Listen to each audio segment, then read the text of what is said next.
Yeah. Yeah. Huh.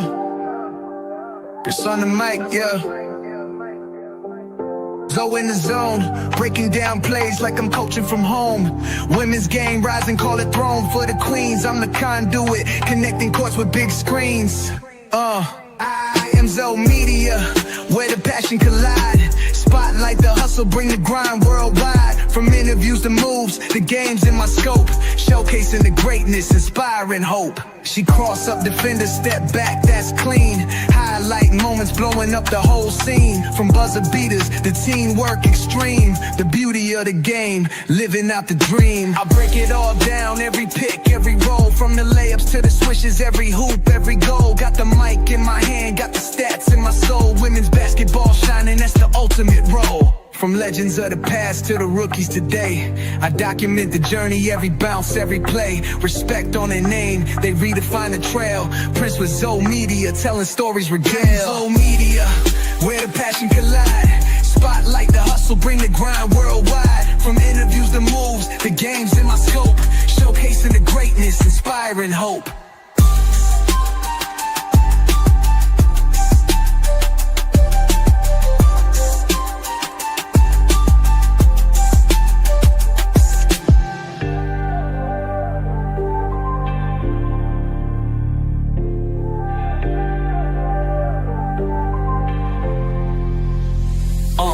Break it all down, every pick, every roll. From the layups to the swishes, every hoop, every goal. Got the mic in my hand.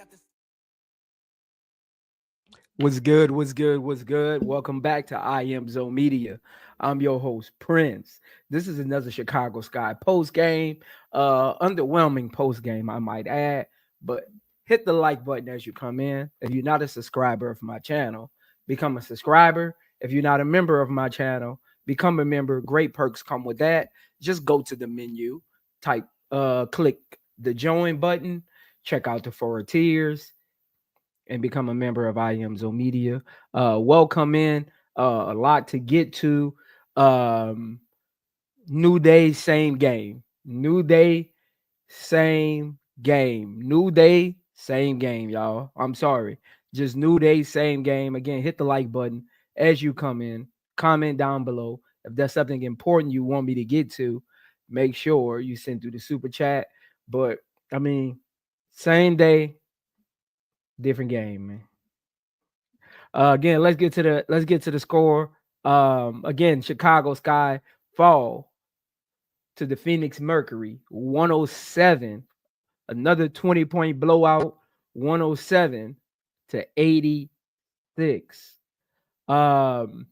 Hey, man, a lot to get to. Again, as you come in, hit the like button. If you're not a member of my channel, become a member. Let's take a look at the quarters, the numbers by quarter. Phoenix win the first quarter, 31-18. They win the second quarter, 27-25. The third quarter, where the game really got out of hand, 34-15. And in the fourth quarter, 15-28. So basically, Chicago only won the fourth quarter, and a lot of those minutes came in garbage time. I mean, points off turnovers wasn't that bad as compared to last game of 40. 29 points off turnovers for the Phoenixmercury and 22 points off turnovers for the Chicago Sky. But Chicago Sky did edge them somehow in the turnovers, 20-19. And I mean, look, man, the Phoenixmercury was up by 36 points at one time. I mean, ain't really much more you can do about that. I mean, you're up by 36 points. I mean, I've said this is the beginning of the season. No team, and I know we all want to have the mythological hopes for what the Chicago Sky can become as a team. But no team starts off as bad as Chicago started off and make the playoffs, or even become a 500 team. Look, man, you don't get better at the things that they're bad at during the season. Chicago Sky had the unique pleasure of making themselves a bad team in the offseason with no inherent possibility of getting better throughout the season. And it sucks for the Chicago Sky fans. Man, I'm gonna be honest, it sucks doing these post games. But you already know we're gonna rock and re-roll. Once I'm committed to something, I'm 10 toes down. We gonna rock and we gonna roll, man. But it's depressing doing these post games.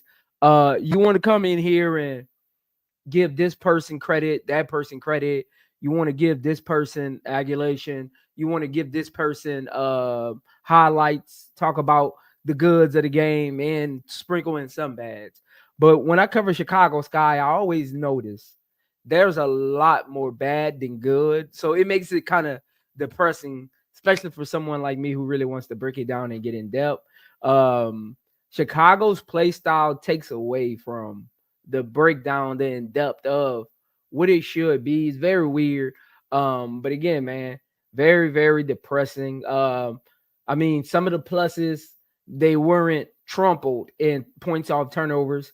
Mercury only won points by turnover by 7. So I mean, in turnovers, Chicago only edged them by 1. So I mean, that's the positives you can take away from this. They didn't overly excessively turn the ball over when you look at the numbers and get like beat by the turnovers themselves. But when you think about the context, if you watch the game, you know that the Phoenixmercury's 19 turnovers weren't a huge implication of the outcome of this game like Chicago Sky points off turnovers were. So I mean, you can look at it from that point of view as well. I mean, look, man, I don't know. I don't know, man. But let's get to the box score before we get to all of this, man. Let's get to the box score again. Final score 86, 21-point victory by the Phoenixmercury, take down the Chicago Sky at home. For the Chicago Sky, Rebecca Allen in 17 minutes, 1 for 4 from the field, 25% from the field, 0 for 3 from 3, 0% from 3, 2 points, 3 assists, 3 rebounds. She did have 2 steals in the block. Angel Reese in 21 minutes, 1 for 1 from the field, 1 for 1 from 3-point line, 6 for 6 from the free throw line, 100s across the board. She had 9 points, failed to get into double-figure points. She had 2 rebounds, failed to get her 10 assists that she normally averaged, and she had 2 assists, down from her previous 4 games, which I think was like 5.5 assists. Only had 1 foul, so wasn't a lot of foul trouble going on with Angel Reese. 1 steal, and she had a block as well. And I mean, she'd only had two assists, but that even looks a little better when you got 0 turnovers. And again, that's been the thing with this team that has been in Achilles heels is their turnovers. So to see one of their main ball handlers and decision makers with 0 turnovers, that is a plus that you can take from the game. Especially if you're Angel Reese, who's mentioned in, I think, her last press conference that she wants to get back to not turning the ball over as much and holding herself accountable for turnovers. So for her to have 0 shows growth. Kamillacardoso, who had a great game as well. I hate to say great games and losses. She had a solid game. Her and Angel Reese both had solid outings. I hate to say, I don't like to use the word great or amazing games when your team loses, because at the end of the day, it is a team sport. But they had solid games. The Chicago Sky front court has been the probably the only plus in these first 11 games I think they've played now. 11 12 games, whatever it is now, 11 12 games, whatever it is now. Chicago Sky has definitely benefited from having Angel Reese and Camilla in their front court, because without those two, who knows where this team would be. But Kamillacardoso had a solid outing, a solid performance. I mean, if you take out the loss, 20 minutes, only played 20 minutes. She had the second least minutes of all the starters at 20 minutes.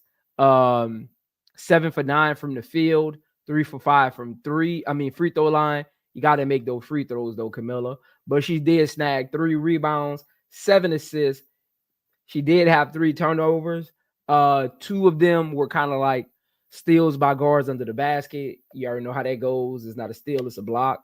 Kia Nurse, 23 minutes, 3 for 9 from the field, 2 for 7 from 3, 10 points. She did have 4 assists and 2 rebounds, would also committed 5 turnovers. 1 turnover as well. Again, she had 0 assists, 3 rebounds. Sorry, that was Ariel Atkins' numbers. She had 0 assists, 3 rebounds. And I know she was 2 for 7 from 3, but technically she was 1 for 6. She did have a 3 in garbage time in the fourth quarter with I think 2 minutes left in the game. So technically she was 2 for 8 from the field and 1 for 6 basically from 3. I mean, you can't have that from your starting, I'm guessing, shooting guard, because Rebecca's playing the 3. Ariel Atkins, 13 points in 21 minutes, 5 for 8 from the field, 2 for 2 from 3.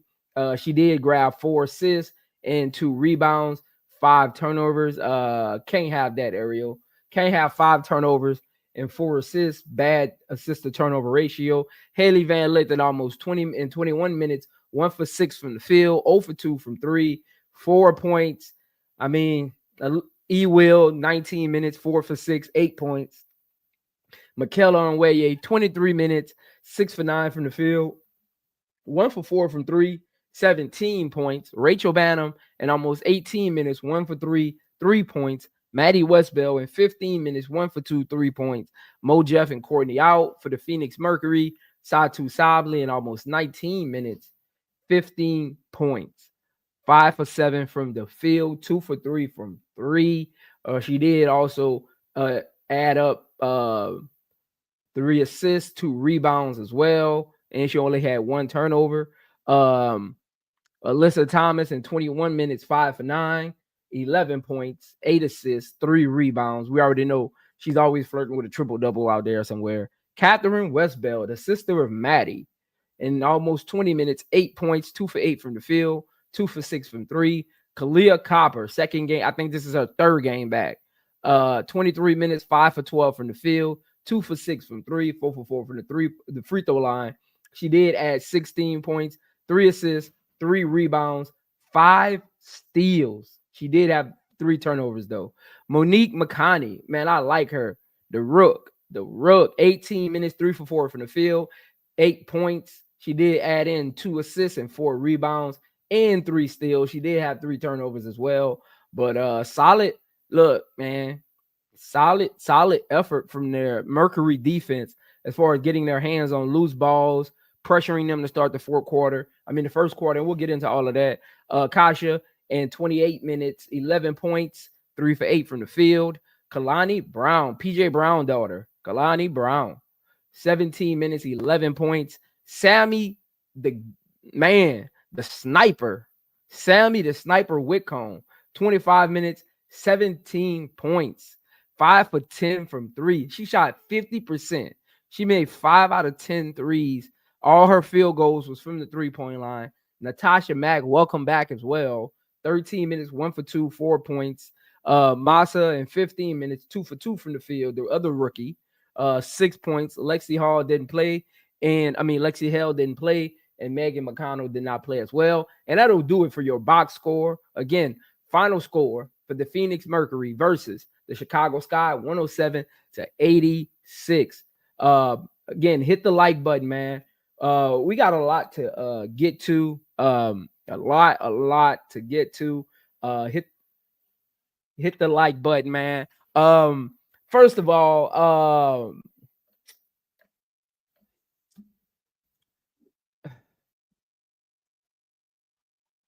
TylerMarsh.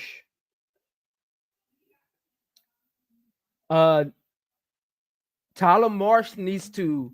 This is what I'll say. TylerMarsh needs to look at the Phoenix Mercury, how they set up their shooters to get open shots, how they move the ball, how they play defense together. I always say this about the Chicago Sky. They don't do a great job. Chicago Sky does not do a great job at playing together on both ends of the floor. They don't do a lot of help defense. They don't gang rebound. They don't try to get others open shots. It's all about me, me, me. With Chicago Sky, you have to be able to play together on both sides of the basketball if you're going to be a competent team. And I know, let me tell you how basketball works, right? Showtime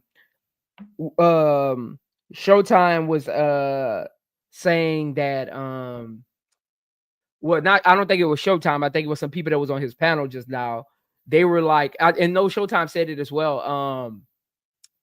Just want the rookies to develop. I'll say this: I would love HVL, Maddie, Camilla, Angel Reese to figure out ways to develop together, because they're going to be the only 4 on this team possibly next year. It depends on what they do with Michaela as well. I'll say this though, in this type of situation, as a young player, you can't. I would like them to develop, but you can't develop in this situation. This is a bad situation that these rookies are in because they have no direction. Because developing, you need direction to develop, right? Because again, HVL, for all intents and purposes, in college was a point guard, but in the WNBA, she's more of an off the bench combo kind of guard, microwave scorer. She won't develop that with this team because they need her to handle the ball and facilitate a little more. So she won't develop as what she's actually supposed to be developing at. Same thing for Maddie. I even heard somebody say Maddie was atrocious, garbage. Let's cut her. Contrary to what people think, certain players just don't play good in garbage minutes. Again, Maddie isn't a world beater. Maddie isn't a top 15 shooter in the WNBA. I don't see her as that, but she does have a unique skill set with her height that Tylermarsh can take advantage of if he actually knew how to get her into spots. Again, think about it like this. Let me make it make sense for y'all. Look at Sammy Whitcomb. Look at Westbeld on the Phoenix Mercury. Look at Kaja. They don't put the ball on the floor like that. They don't put, like, think about this. We watch Sammy Whitcomb literally get up 10 threes with probably 3 dribbles. Like she probably took 3 dribbles combined and probably like 6 of the 10 threes. I mean, sometimes coaches can hurt your development or they can help your development by putting you in situations where you can be better. You have to Maddie is a specialty player. Again, we got to get away from everybody is these two-way players and that's the only people that can be on the floor. Honestly, you might have 3 two-way players on the top 3 teams in the WNBA. I mean, the rest of the players around the league, they're specialty players. Some specialty is guarding the perimeter. Some specialty is rebounding. Some specialties is playing roam defense, being able to get their hands on steals. Some player specialty is microwave scoring. Some player specialty is 3-point shooting. I mean, you got different specialties. I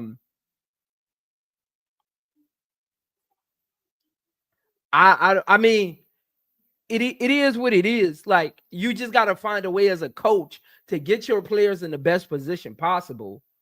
To kind of be the type of player you need them to be in your system. Let's get to the first quarter.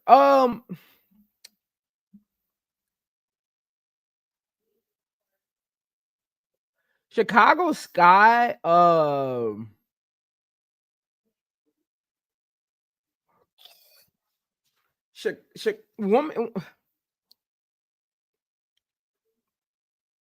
Chicago Sky doesn't.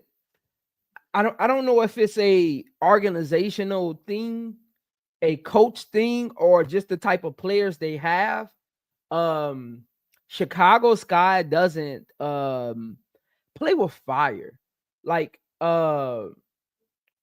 Chicago Sky doesn't play with urgency to say they are below 500 team with vets on there and quote unquote good player.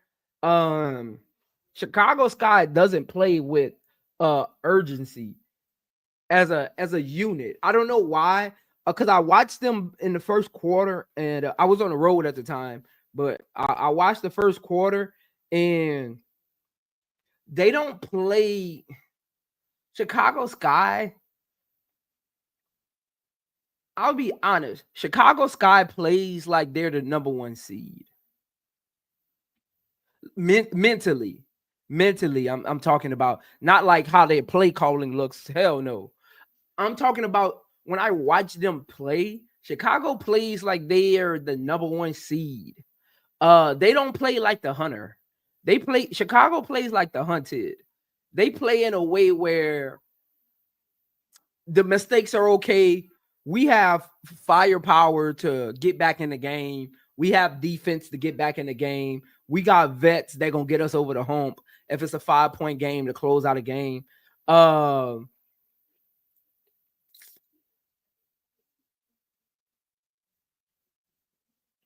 They don't. I, and I really can't figure it out. They don't play like they care if they win or lose. Like Chicago plays as if they're they play like game tomorrow. I'm still a little confused at, honestly, I watched them play today and I'm still confused at what the offense they're trying to run. And let me tell you this. Commentary is so funny. I don't know if I wasn't at home when the game started, so I couldn't like just mute the commentary. I was watching it from my phone. And the commentary is so funny when I watch them talk about the Chicago Sky. They always say Tyler Marsh is patient. He doesn't get rattled. They always say they love this play Tyler Marsh is running. I think everything they say about the Chicago Sky is ancillary. And let me tell y'all why.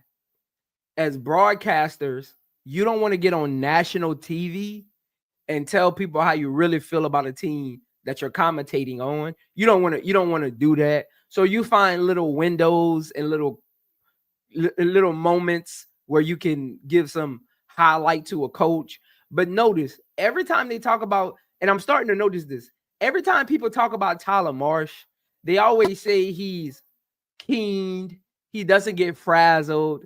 Like that's all they say about Tyler Marsh. Y'all ever notice that?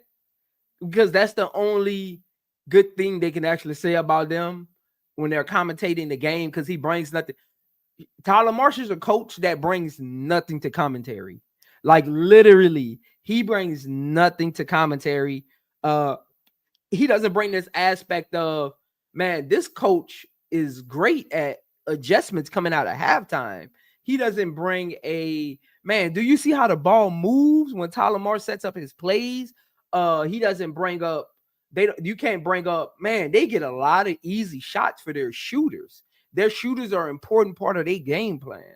Like you ever notice that with Tyler Marsh in commentary when you listen to and I don't listen to the live commentary like every game, but I think what they play 11 games. I've listened to the commentary on like 6 of them, and it's always the same conversation. It's always Tyler Marsh is a very astute and keen guy. He doesn't get frazzled.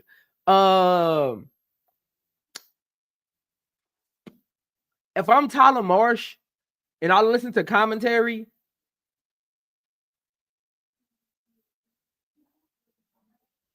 I would take offense to that. If I'm a coach and I'm listening to commentary on how you speak about me, I would take offense to that because all you can say about me is I don't yell. I mean, I'm coaching out here. Like my you ain't talking about my plays. You ain't talking about how I get my players open. You ain't talking about. And notice this, y'all. Nobody commentary. And see, at the beginning of the season, when I think HD was on that train as well, and I think Key was on that train as well. We said last year's team looks better than this year's team. Like last year's team looks better than this year's team. We said that during the preseason. Chicago Sky just had a lot of egos in the locker room last year, and you had two rookies who were kind of your cornerstone.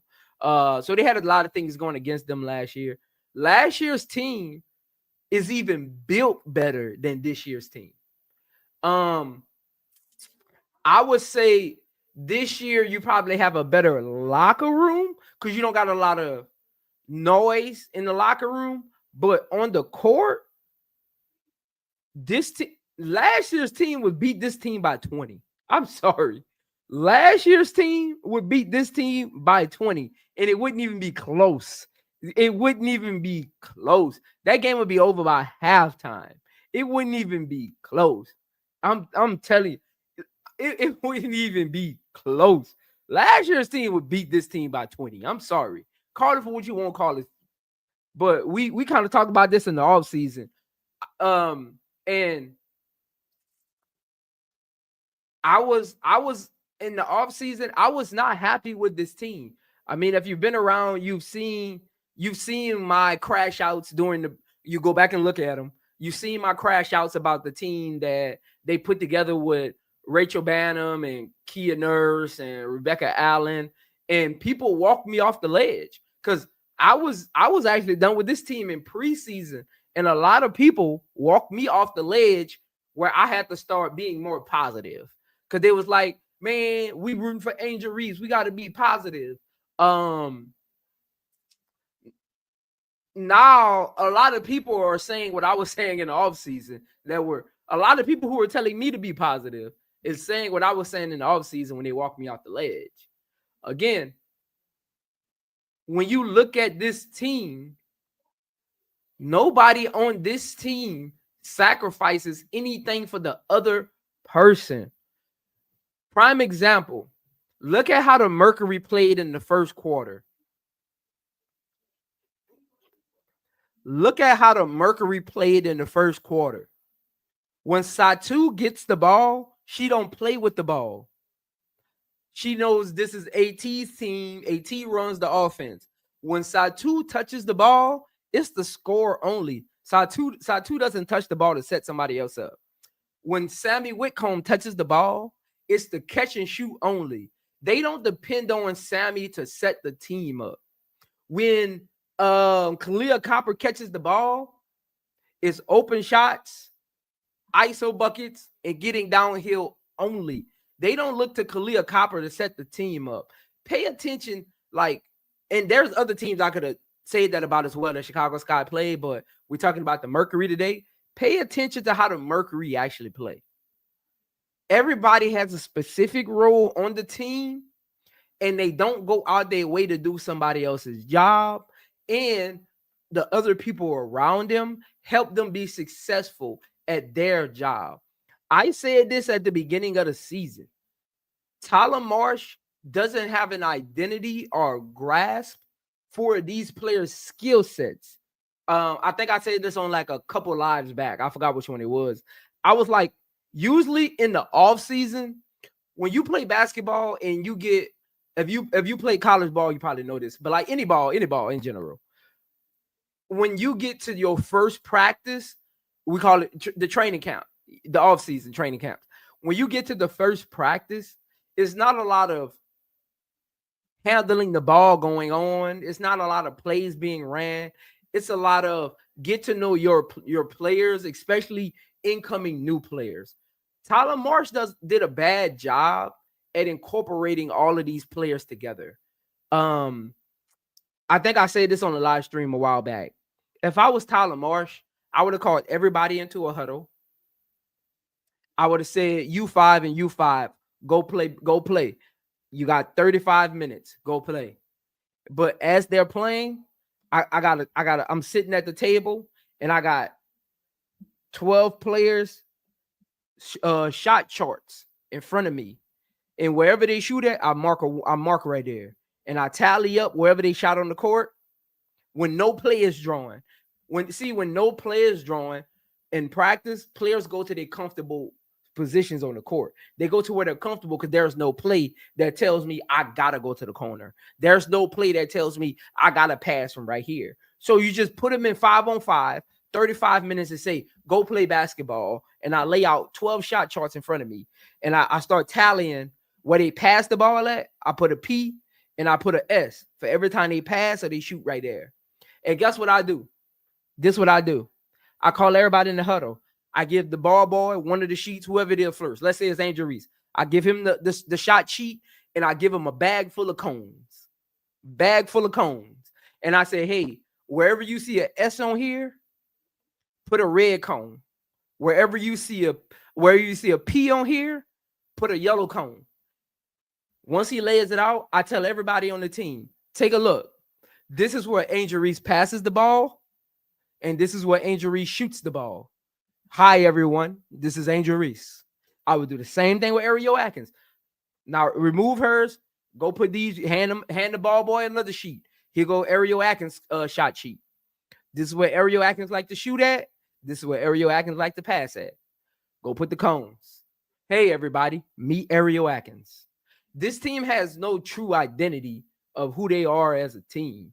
I mean, I don't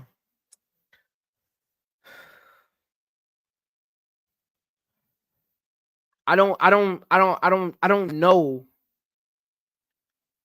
if this exact team, I don't think this team can actually win a championship.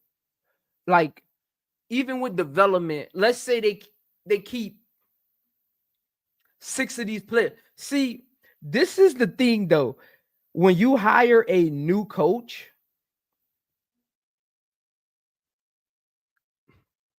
you have to be careful as an organization. And I'm about to tell you why. When it comes to sports in general, you have to be able to win people over. You have to be. And what I mean by win people, when people say win me over in sports, that means I have to believe you're going to put me in the right position. Or if it's player to player, if a player wins me over, that means I believe he's going to knock down shots when I pass him the ball. I believe when I put this ball up, he's going to crash the offensive glass. I believe when I call pick and roll, he's going to help me on the pick and roll and he's going to be solid at it. That's what, when it goes player to player, winning me over, that's how you win a player over. As a coach, I look at my coach and say, if he's winning me over, that means he's helping me understand the game better, one. He's putting me in position to be my best self, two. And I believe that his play calling is going to win us a game. That's what a coach, see, that's why when you hire a first-year head coach, you have to be sure they can win your core over. Because, see, Chicago is in a tricky position right now. They're almost, it's almost becoming a no-win situation. And I'm about to tell you why. Because at some point, no matter what Tyler Marsh does, Angel Reese and Camilla, HVL, and possibly Maddie already probably, they don't believe in him as a head coach. And no matter what he does with this team moving forward, if he's lost the win me over mindset with the core players, it's a wrap. I don't care what Angel Reese says in an interview. I don't care what Camilla says on Instagram. I don't care the kumbaya and the hugs in the locker room after wins. You celebrate when you win. when you lose, I had a coach tell me this one time. When you win, everyone's on their best behavior. When you lose, identities are born. I'm going to say that again for the people in the back. When you win, everyone is on their best behavior. When you lose, identities are born. I had a coach tell me that one time.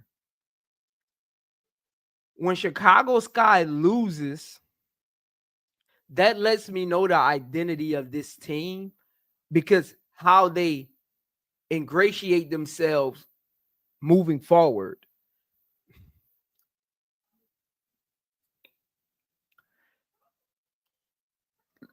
At some point, somebody in that locker room, look, man, at some point, somebody in that locker room needs to say, we're not in the best position to win games right now, and we're trying to get there. You got look, where there's smoke, there's fire. But sometimes you got to rub the sticks together yourself for somebody to see the smoke signal. Where there's smoke, there's fire. But sometimes you got to put in manual labor. Because what can't happen? This is what can't happen with Chicago Sky. I'm going to tell y'all what can't happen. Chicago Sky can't look at this season and say Tylermarsh is still developing. If Chicago Sky come out of this season with that notion, they won't get nowhere because you need to have steps in place before next year comes, or you're just going to be repeating, literally repeating the same steps. Let's look at the first quarter.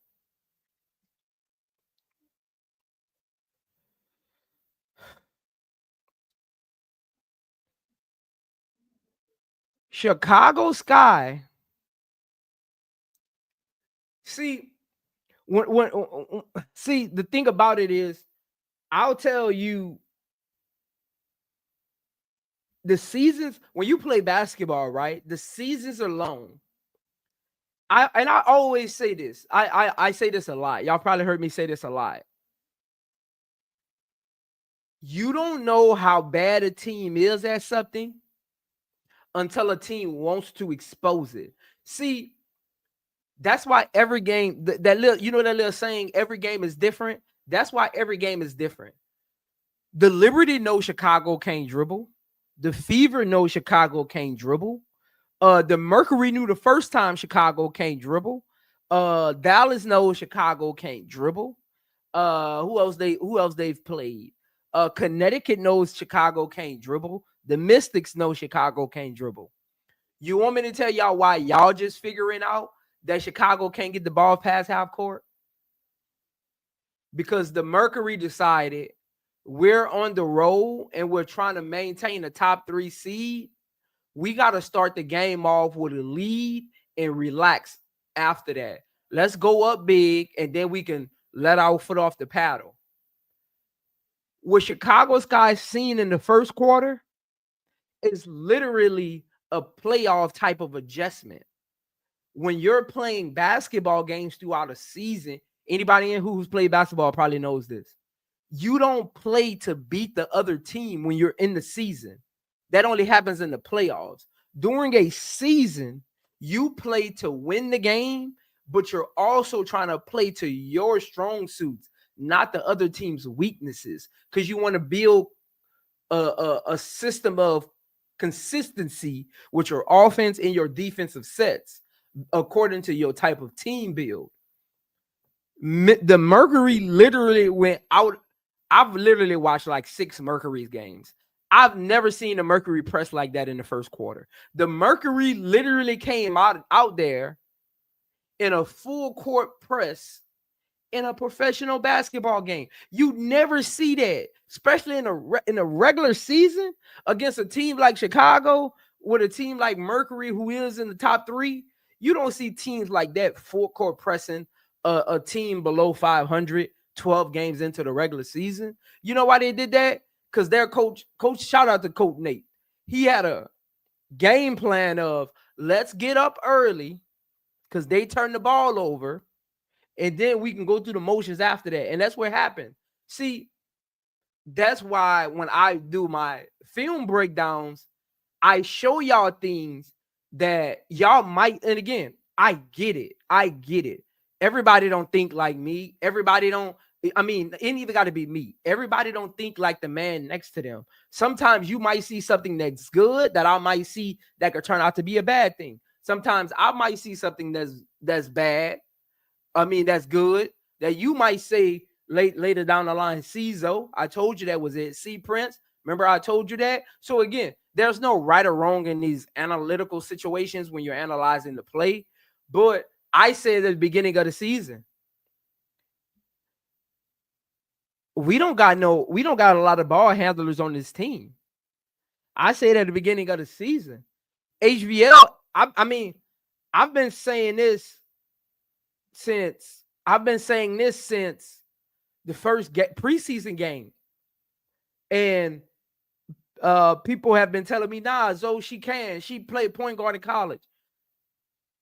I tell y'all, if you ever see a point guard dribble with their back to the basket, they actually can't dribble. I'm sorry, y'all.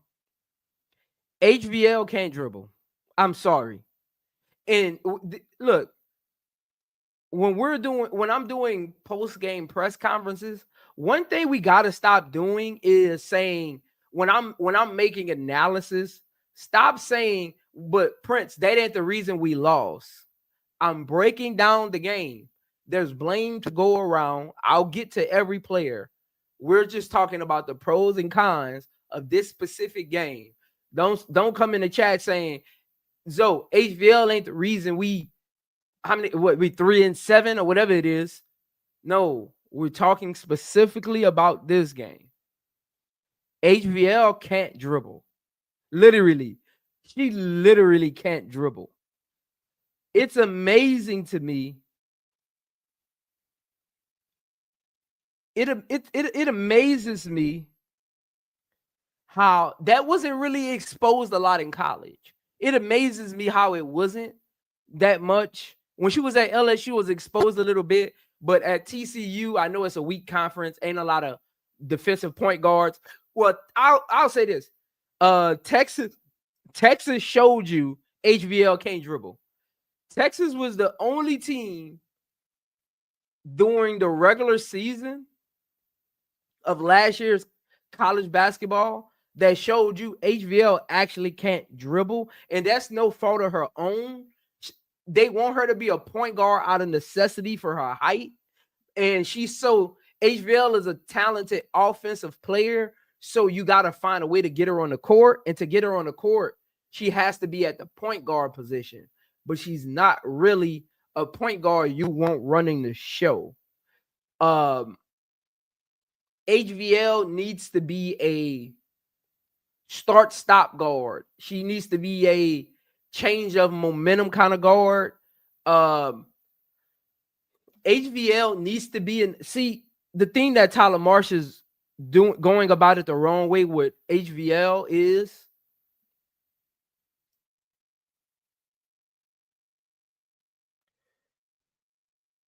she needs to be in the game when you have specific rotations and lineups.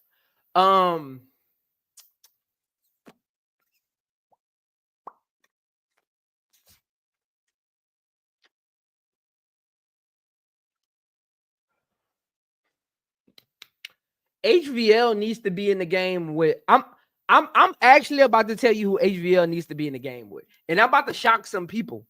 I'm really about to shock some people with what I'm about to say. Angel Reese and HVL does not need to be in the game together. I was one of the people that wanted HVL in the starting lineup.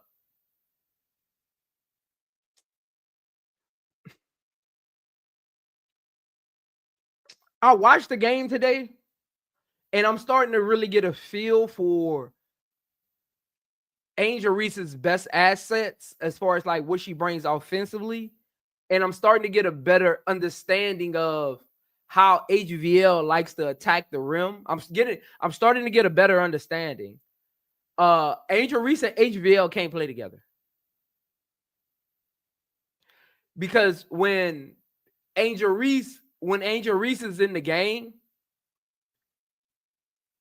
you want her to kind of control tempo a little bit, get people set up. And that's not really HVL's strong suit. HVL needs to be in the game with Camilla that can set a big screen for her. She needs a big body to set a screen. And she needs a bunch of shooters on the court that opens up the middle of the floor, where HVL operates best at. HVL operates in space. She in college, HVL did a great job at managing the middle of the floor. When Angel Reese is on the floor, it crowds it too much for her to be the HVL that she needs to develop into. Because they were saying it on Showtime channel today. We want the rookies to develop.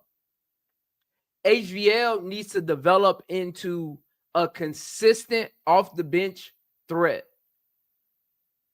That means putting the ball in her hands, running high pick and roll, not low pick and roll.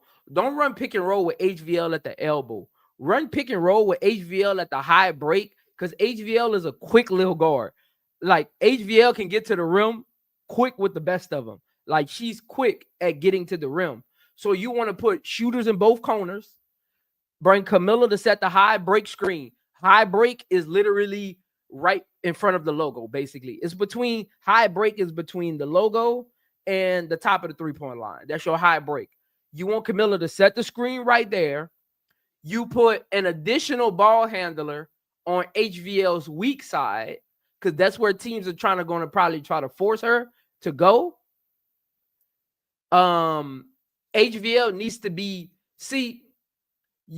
when HVL is in the game, and Angel Reese is in the game. I've watched this and I've really been waiting to say it, but I've really been like, maybe it's the play calling. I'm gonna be honest, it's not. And I went back and watched. If you on my playback, I actually went back and watched HVL and Angel Reese when they played Iowa in the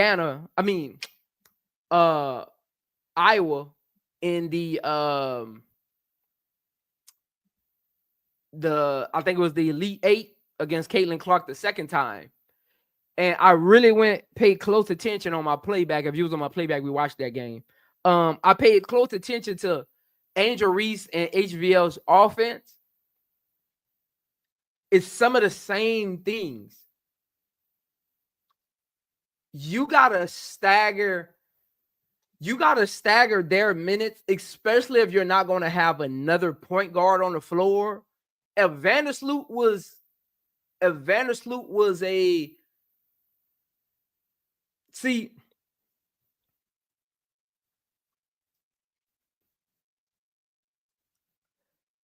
This is I'm about to tell y'all how HVL and Angel Reese can work together. They would need a point guard who can set up an offense where Angel Reese can move off the ball and be found, and HVL doesn't have to be a liability on defense. So they would need a two-way guard. You need a two-way guard that can guard the other team's best perimeter player and set up the offense. That's why Ariel Atkins doesn't work for the HVL Angel Reese lineup. And again, what I'm breaking down right now, it really has nothing to do with the outcome of today's game. This is just not a good team. But again, I know myself, I get tired of coming up here, yelling at the screen, saying, why didn't Tyler Marsh do that? at some point we just got to start talking about the nuances of what we're seeing each game. I mean, we all watch the game. We know what happened. Let's start breaking down the nuances of some of the struggles with this team.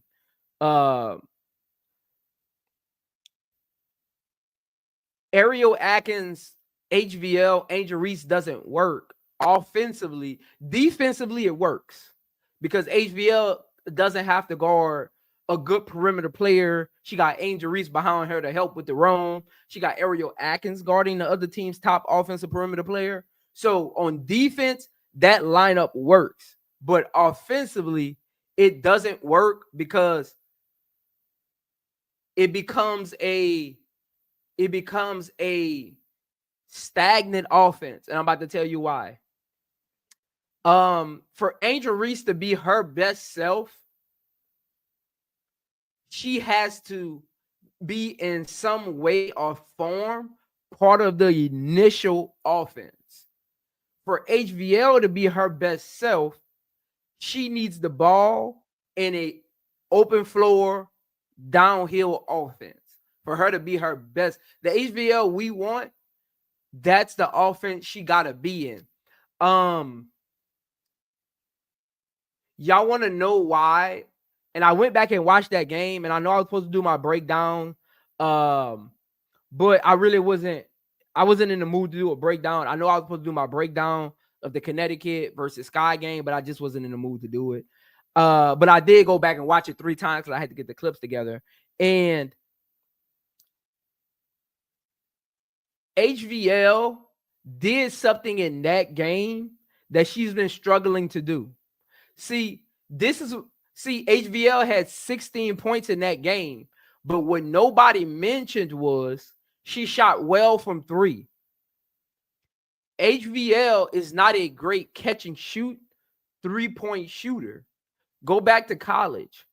HVL only shot 31% from the field on catch and shoot 3-pointers in her college career from Louisville, LSU, TCU. A lot of people don't know that though. HVL only shot 31% on catch and shoot shots in her college career. Guess where HVL shot her highest 3-point percentage?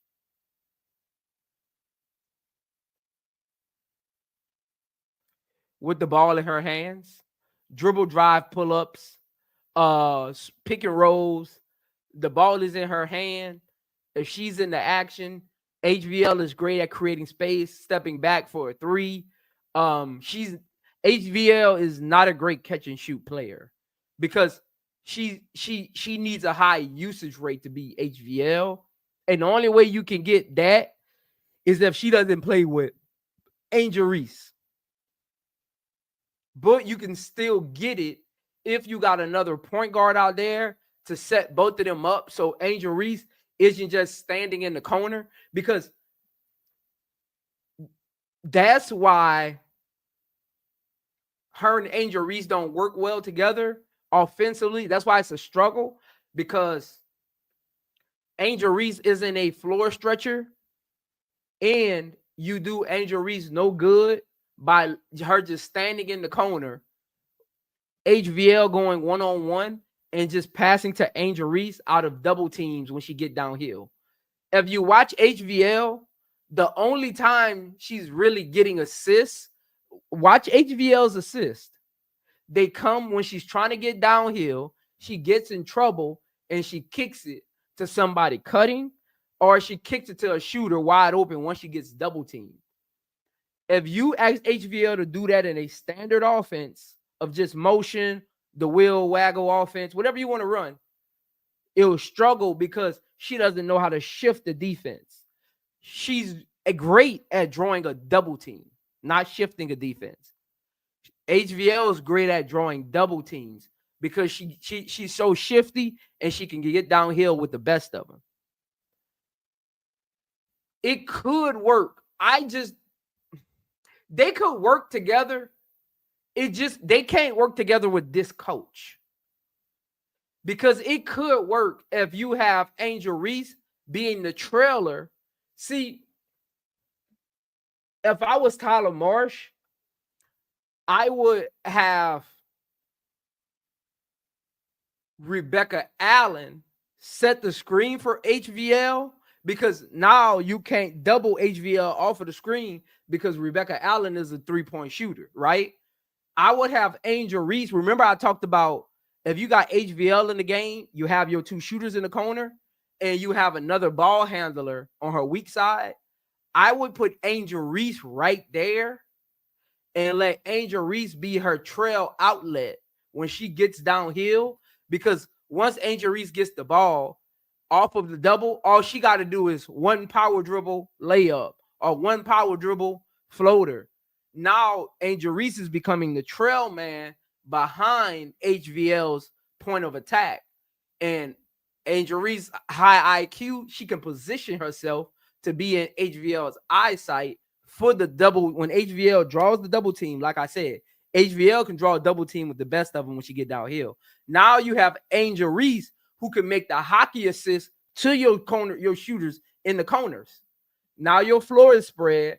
HVL is your first point of attack. Angel Reese trails. Rebecca Allen sets the screen, flares out to give HVL an open lane. If she's not double teamed, HVL, go to work. If you are double teamed, you got Angel Reese right behind you trailing. You kick to Angel Reese. Either Angel Reese has an open layup or she has a shooter. If whoever on those shooters in the corner, whichever side of the floor they're on, they come suck into Angel Reese on the pass. Now Angel Reese does the hockey assist, and she has the secondary pass. Again, but do I trust Tylermarsh to set up that kind of offense? I don't. I really don't. And again,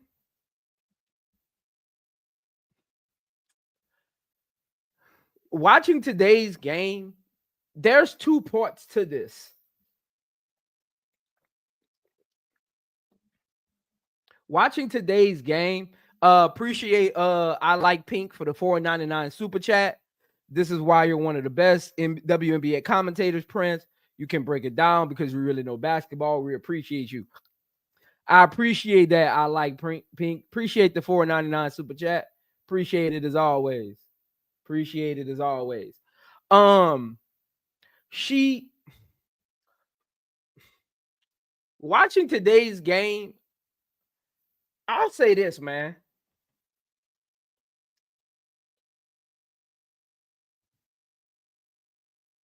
Chicago Sky, a lot of their turnovers are on the low IQ players. And I get, look, Tylermarsh, Jeff P put this team together. I get it. I'm not absolving them of any blame, honestly. But I'm watching the game today. I really watched the game today, right? Because I'm on the road. So I didn't have no distractions. Usually when I'm at home, I got distractions. I'm watching super chat, stuff like that. But I'm on the road watching it, and I got no distractions, right? I'm just focused on the game. I'm looking at the nuances outside of the basket. Who's ever had the basketball in their hand? Chicago Sky has a lot of low IQ basketball players. And that's not on Tylermarsh. I mean, to a certain extent it is because they brought him here. But at some point, we have to hold the players accountable for the turnovers. Like, come on, man. Like, you learn that most basketball players learn that a lot of Chicago Sky's turnovers. I'm about to give y'all 2 type of turnovers Chicago Sky always gets. And both of these 2 type of turnovers, you learn to clean those up in 3rd grade. Like, in 3rd grade, you learn to clean those up. The cross-court turnover, Rachel does it a lot, Kia Nurse does it a lot, and Camilla does it a lot. Those I really watch both those 3 players. Most of their turnovers come from cross court. Kia Nurse, Rachel Banham, and Kamillacardoso. Most of their turnovers come from cross court passes.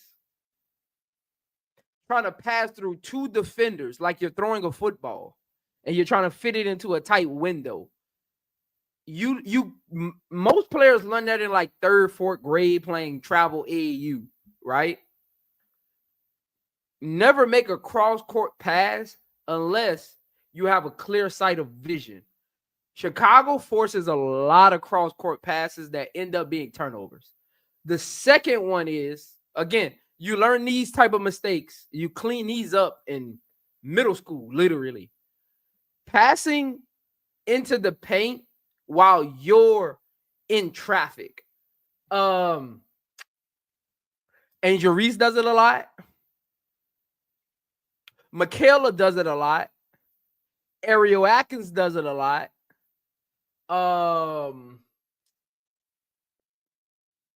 HVL does it a lot. So Angel Reese, Ariel Atkins, HVL, and Michaela does this a lot. They get too deep in the paint and they trying to pass the ball in the paint. Like, it's you stop passing the ball in traffic. If the pass isn't there, you dribble it back out and you set the offense up again. Or you kick it back out to the wing, you set the offense up and you go get it back. I need Kia Nurse, Camilla, and Rachel Bannum to stop passing the ball cross court. And I need Angel Reese, Ariel Atkins, Michaela, and HVL to stop passing the ball in traffic. Stop passing the ball in traffic. Just stop. Just stop. Let's be honest. Just stop. Again, Chicago Sky is in a position where every turnover matters. Like every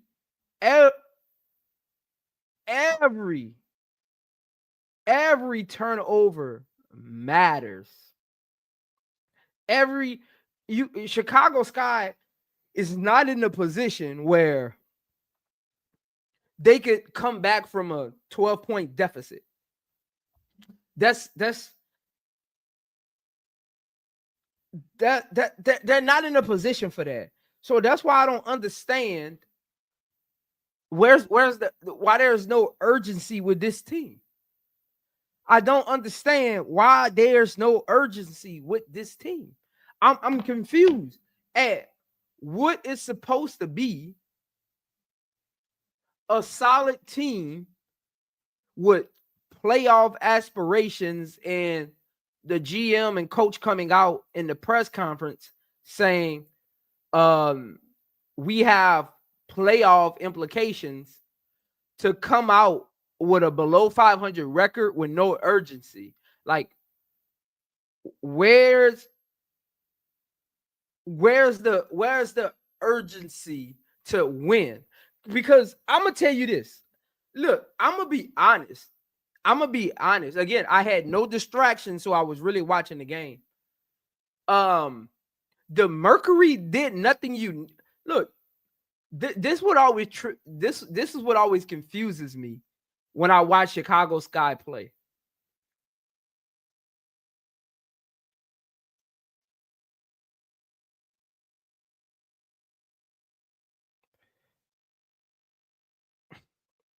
Teams don't do anything.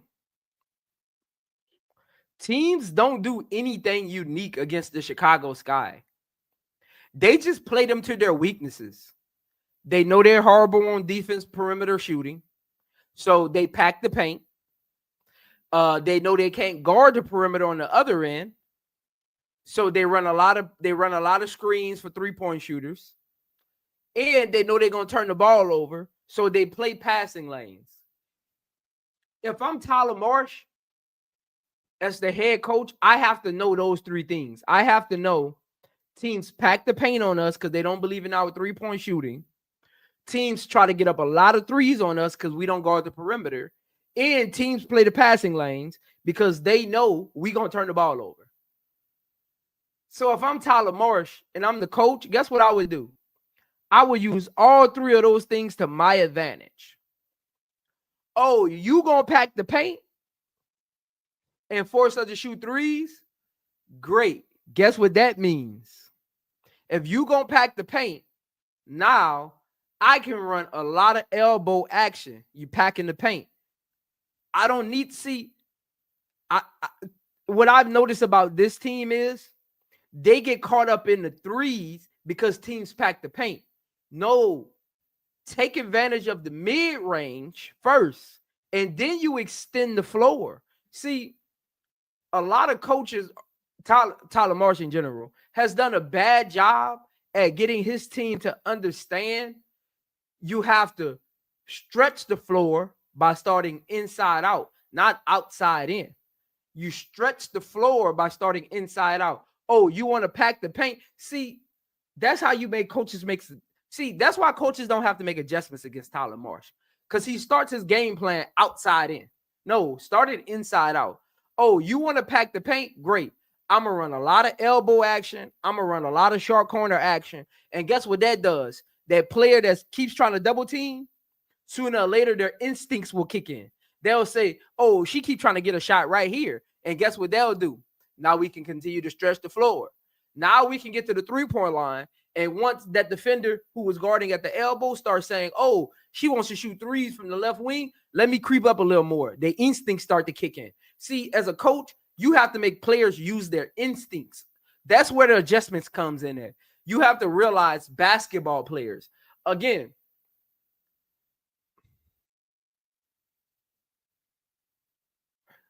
I see,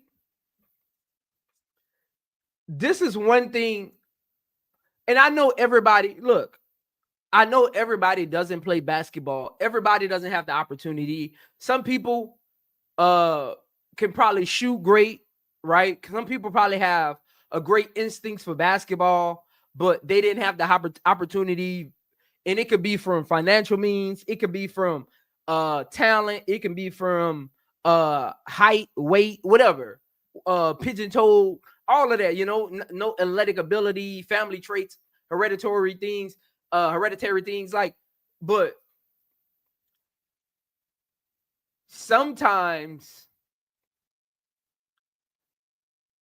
coaches get in trouble because they don't understand basketball players. They understand the game of basketball, but they don't understand basketball players and how to use their instincts against them. That's where a lot of great coaches define their legacies at. Like, if you look at the NBA, Phil Jackson was a great person of principle of using players' instincts against them. Eric Spoelstra was another great one. Steve Kerr literally does it now. He uses players' instincts against them because he played the game. Even though Eric Spoelstra didn't play the game, right? He's been around the game. That's why I say, like, some coaches fail at understanding how to use players' instincts against them. Tylermarsh is not keen on using players' instincts against them, and it's very weird why not. For instance, AT's instincts are to dribble, drive, facilitation. If I'm Tylermarsh, when I'm game planning for the Mercury, guess what I do? I get AT going left. Her instincts is going to kick in the pass. Guess what I tell my defenders on the wings? Don't leave your man.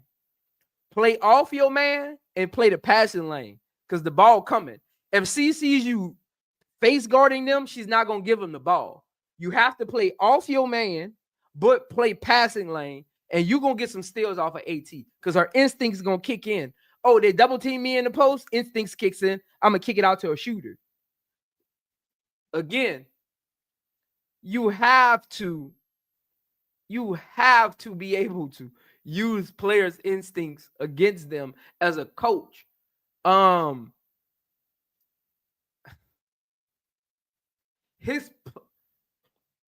I watch his play calling. Like, I've been saying this from the beginning about Tylermarsh's play calling with his players. Y'all ever notice we're the only team where I ain't gonna say we. I'm an Aces fan, but y'all ever notice Chicago Sky is the only team where their shooters have to dribble to get a shot, like constantly, like every now and then. Angel Reese will find a shooter open, but it's like maybe twice a quarter she'll find a shooter open. Even when Vandersloot was in, it's maybe twice a quarter they'll have a shooter that's open. Y'all ever notice when Chicago plays against other teams, their shooters are always open? Y'all ever notice that? Y'all ever notice that when we play against other teams, their team always finds a way to put the ball in the best player's hands? Y'all ever notice that? Like, I watch Chicago. They don't run a lot of plays to get their shooters open. A lot of them are 4 shots. I'm gonna be honest, and I know Kia Nurse, and Rachel Bannum and Rebecca Allen haven't been hitting their threes, but they don't consistently get 3-point attempts that are in their wheelhouse. A lot of them are forced, coming off of dribble drives. It's very weird. Like, they don't get there's no confidence there. As a shooter, you need confidence. Your shot only is as good as when you're a shooter, as a point guard, I have to learn this about my shooters. Your shooters' shot is only as good as their confidence. AT gives Satu, Makani, Whitcomb, she gives them confidence to shoot the basketball because they know when I move, AT gonna find me. They know my shooting is important to this team. Again, I always go back to accountability when I talk about the Chicago Sky. Rebecca Allen, Kia Nurse, and Rachel Bannum walk around the court with no accountability. Like, you can tell the way they shoot the ball. Tylermarsh has yet to help them identify and hold them accountable for their 3-point shooting. Like, I don't see confidence in their shot attempts. I see them shooting threes because they want to.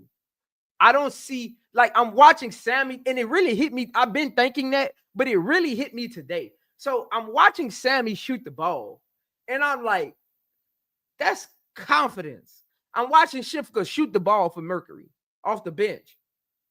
They shoot with so much confidence, whether it goes in or not. Like, there's a certain pep to how they shoot the basketball because the coach and who's ever facilitating gives them the confidence and the accountability that we need you to make these shots, not we want you to make these shots. They need Satu. They need Westbeld. They need Whitcomb to Makani to make those threes for AT and Satu and Kalia Copper to be them best selves. Because Kalia Copper's best asset is spread the floor, downhill, kind of like HVL. She kind of got an HVL kind of offense. It's spread the floor, downhill, get out of my way, I'm going to get a bucket. For that to work, the Mercury got to shoot the ball well. For AT to be AT and be kind of the point forward, they have to shoot the ball well. For Satu to be the unicorn she is, they have to shoot the ball well. Nate really, you can tell, he really drilled down to them, you got to shoot the ball well. He really created an atmosphere of confidence for his shooters. Coaches have to do that sometimes. Like, it's levels to it. It's levels to it. Shout out to Amy Sue for the $4.99 super chat. How were all these other teams able to find reliable 3-point shooters in the offseason when the Sky wasn't? Is this a serious organization? Amy Sue, I don't think they're a serious organization. And I don't think they did a great job at identifying talent in the offseason. I don't think they did a great job at identifying talent in the offseason.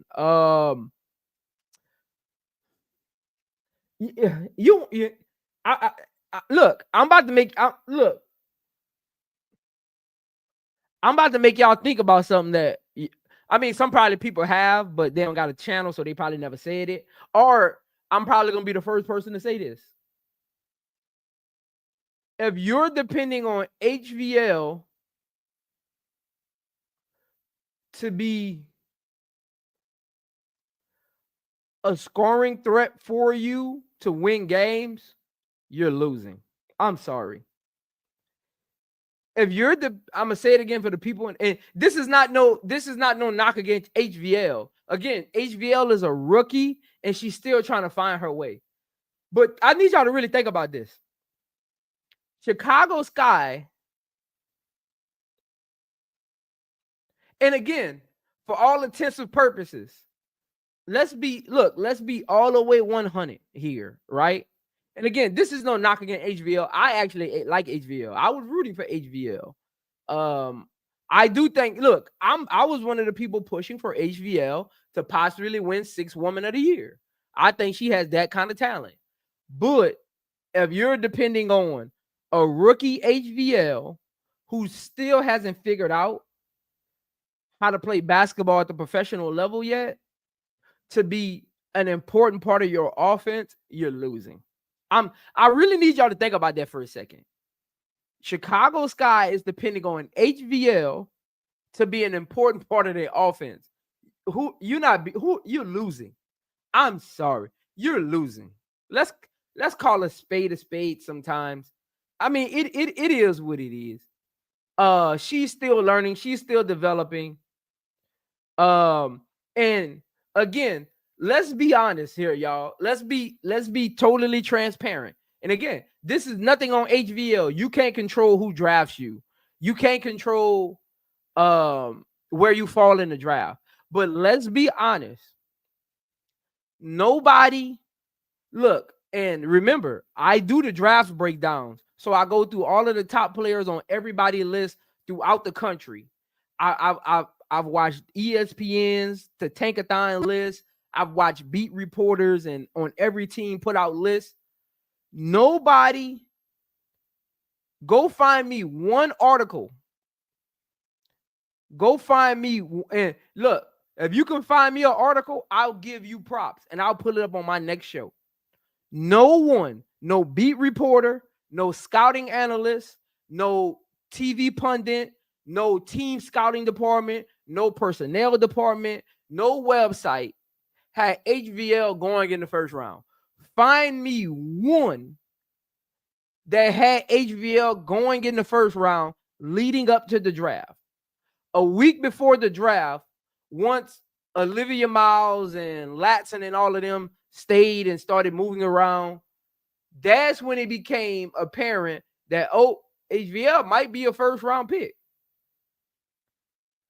Again, if you think I'm lying, go find me one article, not the week of. I'm talking a week before. Go find me one article, one website, one beat reporter that had HVL as a touted first round pick. You will find none. Trust me. I did the breakdown on HVL. I looked. No one had her going in the first round. This is the crazy thing.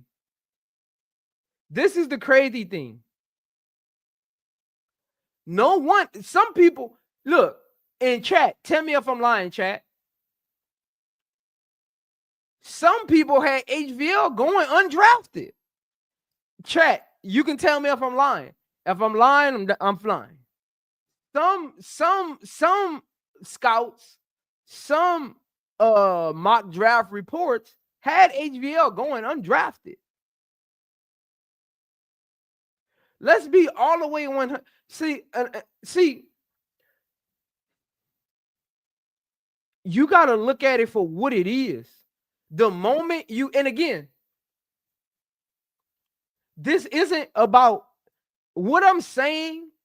Anybody out there who likes HVL, I need you to realize what I'm saying is nothing against HVL.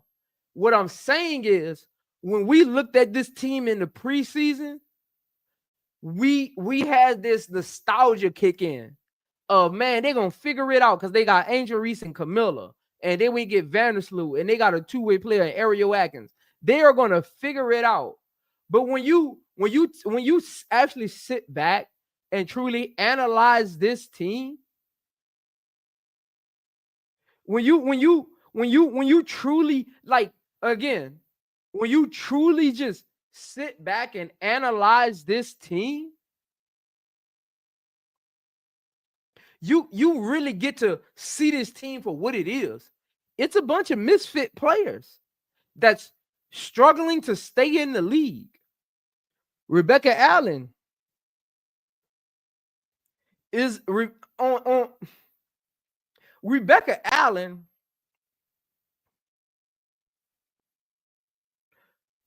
The way Rebecca Allen is playing on any other team, I'm not gonna say any other team because on Dallas, maybe Connecticut, she could start as well. But if you look at the way Rebecca Allen is playing this season, on any competent team, Rebecca Allen is probably averaging 12 minutes a game, if that, 10 to 12 minutes a game on any competent team. Rachel Banham, probably not in the league. On any competent team, she's probably not in the league right now. Mo Jeff, definitely not in the league right now on any other team. Kia Nurse, kind of in that Rebecca Allen territory, 10 to 15. I'll give Kia Nurse 15 because she can guard 2 and 3. Rebecca Allen is more of a 3-4, and front courts are loaded. So I'll give Kia Nurse a little more minutes because there's not a lot of good guards out there. So I'll give Kia Nurse 12 to 15 minutes a game on a competent team. 12 to 15 minutes a game. And that would depend on how she's shooting that night.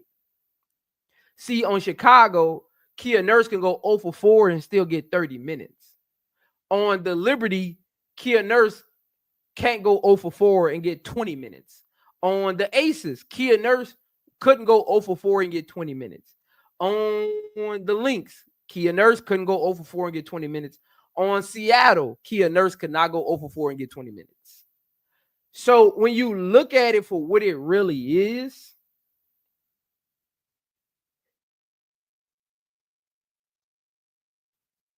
it's a lot of pieces that we elevate. See, when players come to your team, you elevate them because you want them to be good. You don't want to put out, it got a thing called don't put out negative energy. It got a thing called we gonna rock with the players because they're on the team.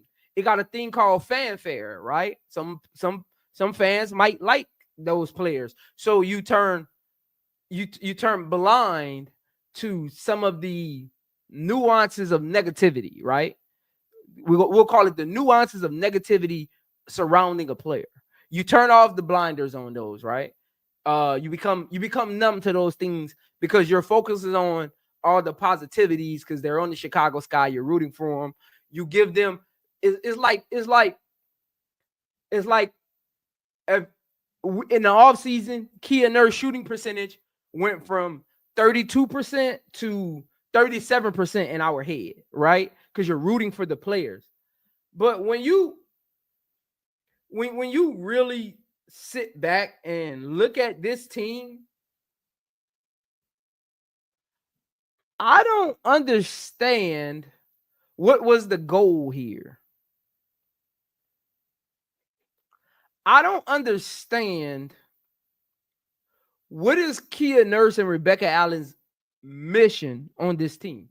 I'm that's why I'm flabbergasted at. Like, what is their sole purpose on this team? Like, what are they here to do for this team?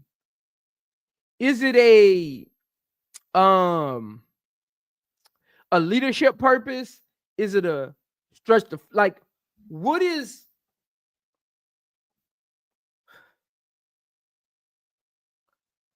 what is the purpose for this specific team? That's where they got to start analyzing themselves. See, when you're like trying to find a team to build, and appreciate the $10 super chat, Miss Bernadine Darcy. Appreciate that, Miss Bernadine. Appreciate the $10 super chat. You're right, and I knew it was a bust. Yes, yes, yes, yes. And I see people say this. This is I'm about to tell y'all how I know a lot of fans are actually out of touch with how basketball actually works. I hear people say this all the time. Well, Prince, they're a new team, they got a new coach. Give them grace. Prince, you got young players, you got older players, there's some injuries, give them grace. Prince, give them grace. It's only 10 games into the season. You're gonna have those people that come out, right? And this is how I know a lot of them are out of touch with how basketball actually works. When you're a young team, the most important thing for you is goals and expectations. Like that's the most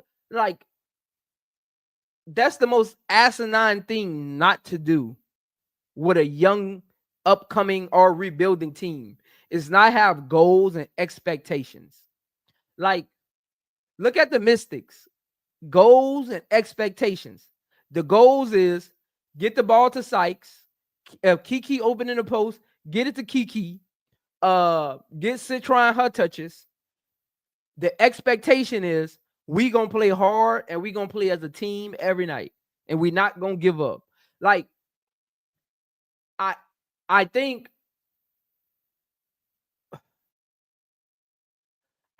people are looking at it wrong when I say this team isn't a good team. This team doesn't have expectations. Like, how do you have a young team and don't give them expectations? How do you have a young rebuilding coach? Your core is only in their second year, and you don't have goals. Like, what's the goals? Like,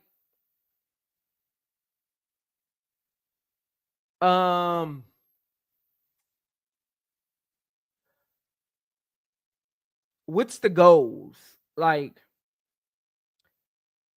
that's when when Tyler Marsh is in his interviews and stuff like that, his sideline interviews, his practice interviews.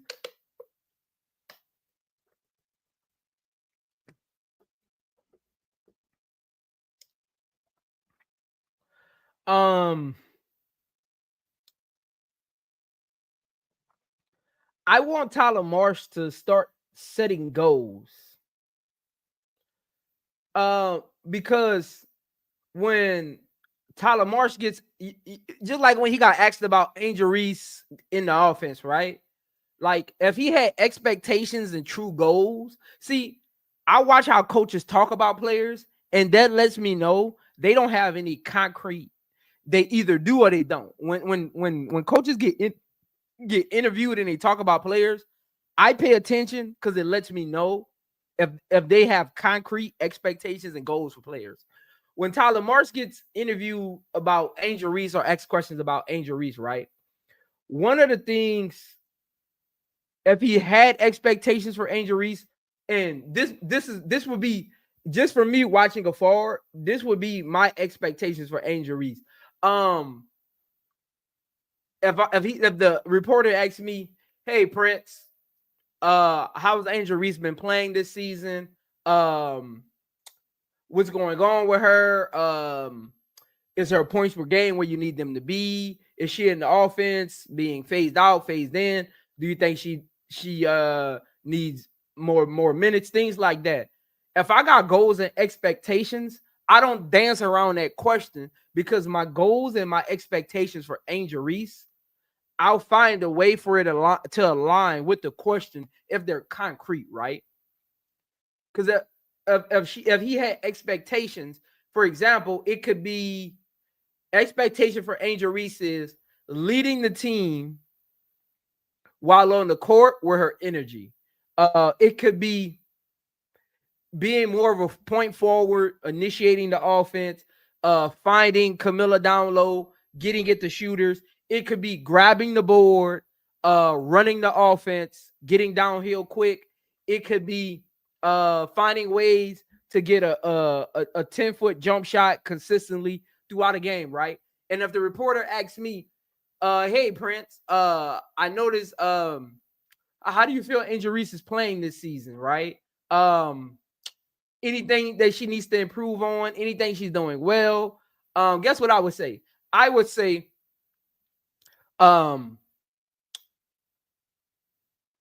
Angel Reese has been a great on-court leader when her energy levels are high. You see how I did that?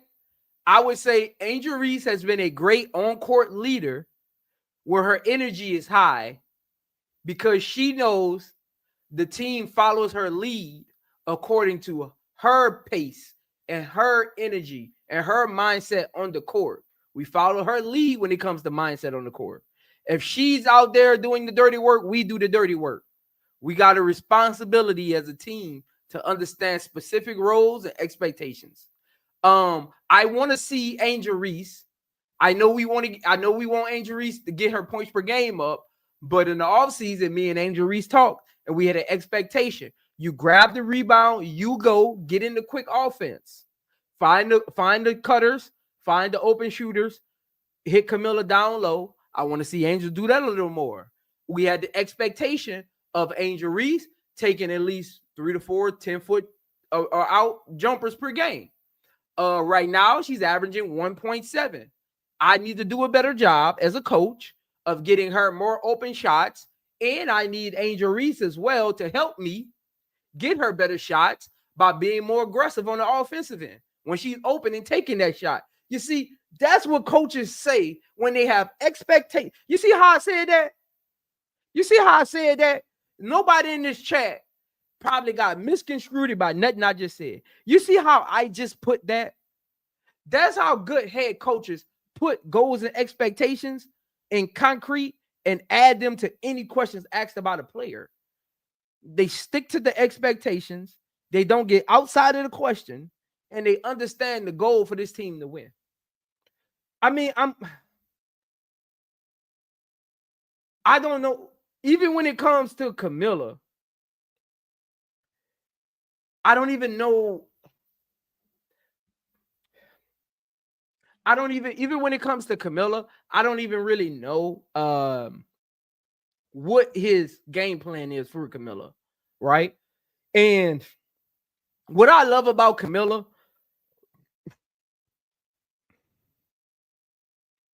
these last 5 games, honestly, she's been playing very, very hard. And that's one thing.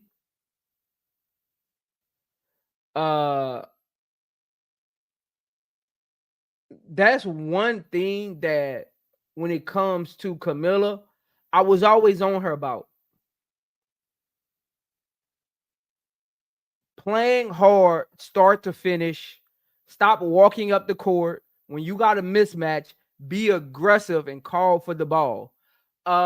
These last 5 games, Camilla has done exactly what I wanted. And again,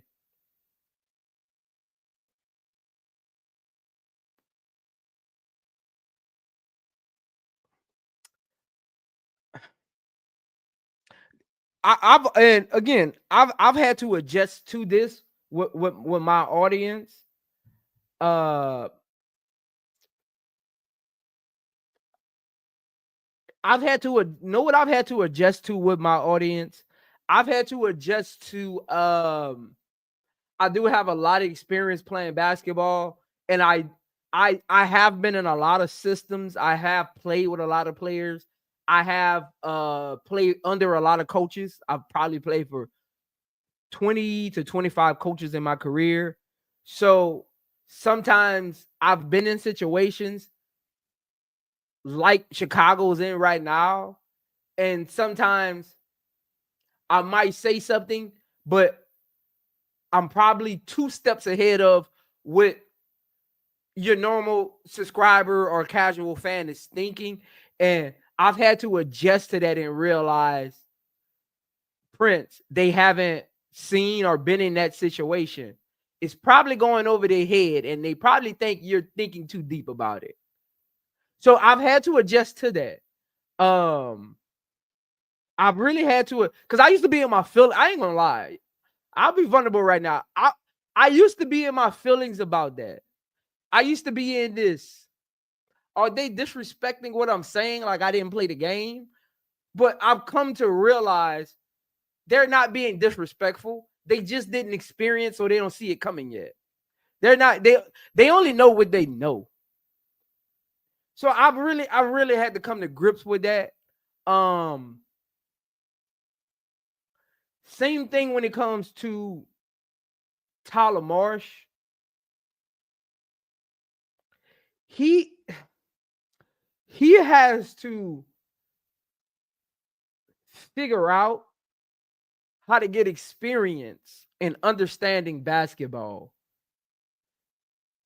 As far as the instincts of it, the right adjustments, and the flow of the game. He doesn't have a lot of experience in that aspect.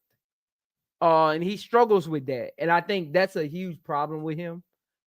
He struggles with that aspect of understanding the game, when to call timeouts, how to manage his players on the court and off the court, putting him in position to win.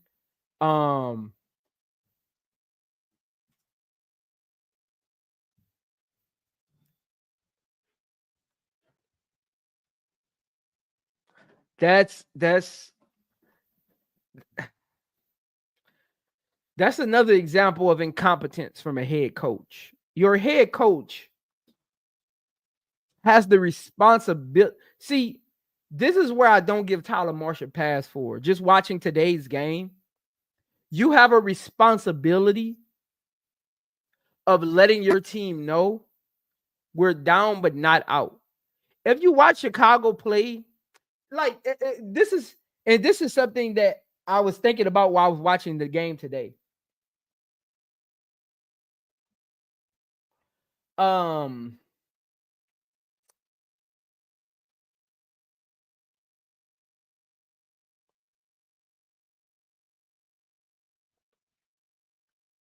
If Chicago Sky goes down double digits, they not winning that game.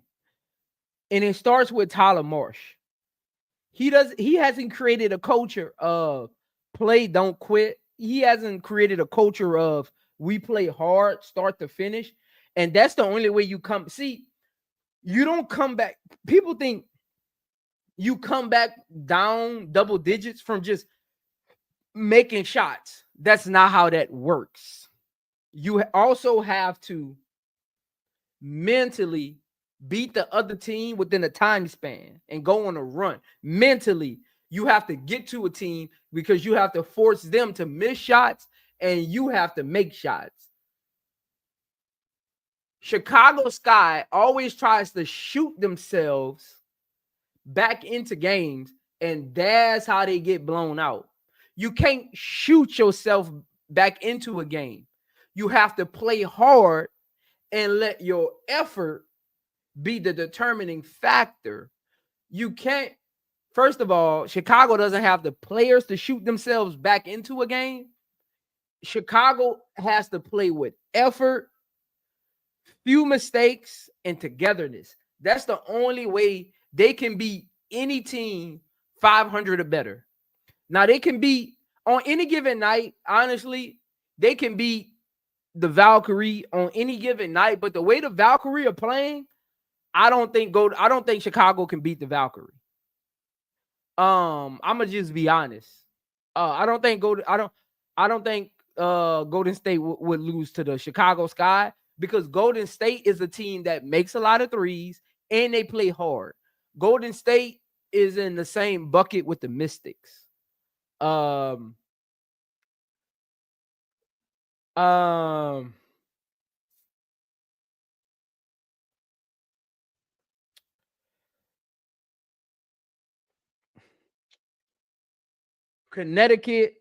I'm gonna be honest. I'm gonna be all the way 100. I don't. Does anybody know how many more times Chicago plays Dallas?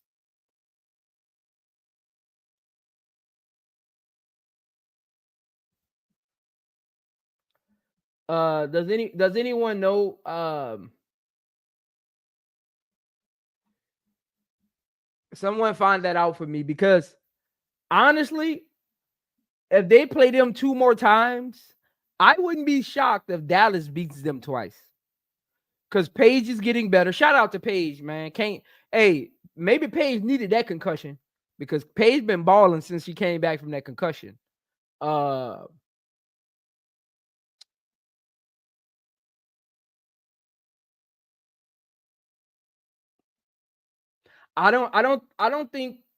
I think Chicago. I don't like Dallas coach, but I do like the roster they have. I do think Dallas has a better roster than Chicago does, honestly. I love Isaiah James, and who had a big game yesterday. I love Isaiah James and JJ Quinley coming off their bench with Maddie Segrist, who I think is out now, but and Tierra McCown, who's overseas right now, but will probably be back soon in the next couple weeks. I like the roster they attempted to put together. If I look at their roster, they just have flaws in their back court, and they wouldn't get Lee Rue to help in the front court. Dallas just needs Paige to come into her own and figure out. Dallas has 2 problems that's stopping them from being a fringe playoff team. They have a K-plot problem, and they just have a patience with Paige problem, right? Paige is still trying to figure out her own, and Enrique is kind of in the way to a certain extent, because I think with the amount of money Enrique makes, they could definitely have a player at better value that would fit that role better. But outside of that, I think Dallas just has a rookie Paige problem and an Enrique problem. I like what they got going on over there. They just got to make a few tweaks this offseason. I don't know if their coach is going to be there, or get him some more staff help. Bring in another experienced coach on his staff if you believe he can be part of the future for Dallas. But Dallas is in a better position than the Chicago Sky is, honestly. They're in a better position, honestly, than Chicago Sky is. So I don't, and again, Chicago Sky and Dallas have both only won 3 games. I mean, and in their last 10, both Dallas and Chicago is 3-7. So, I mean,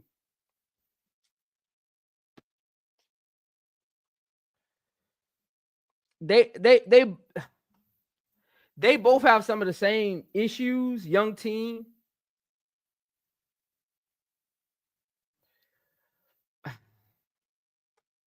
But I mean, they're all in the same boat, man. The first quarter for Chicago, the Mercury showed them they can't dribble, just turnover after turnover. There was like a 3-minute span. This is what a lot of people didn't realize. There was like a 3-minute span in the first quarter where Chicago never got cross half court. It was like, I tried to time it. It was like 2 minutes and like 47 seconds. Like 2 minutes and 47 seconds. Chicago Sky literally never got past half court. Literally. They never passed half court for like 2.5 minutes. Literally. Second quarter, Chicago tried to shoot themselves back into the game. And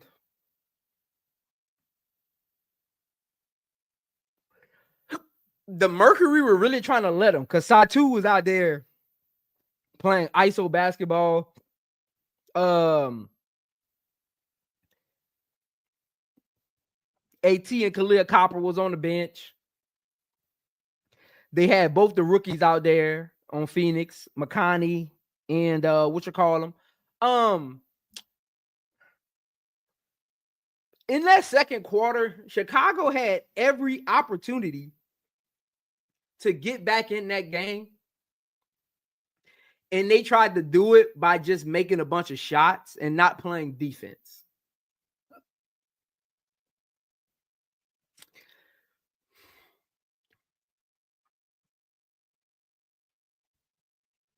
And I looked at the second quarter scoring and I was like, Chicago probably can get back in this game. But then it became apparent that Phoenix took their feet off the gas. So third quarter comes, right? And this is another thing. I don't know who gives the halftime speeches for Chicago Sky. But I'll say this. Chicago Sky third quarter offense and defense. Matter of fact, Chicago Sky's third quarter mindset is always off to me. It's like Chicago has no fight in them. Like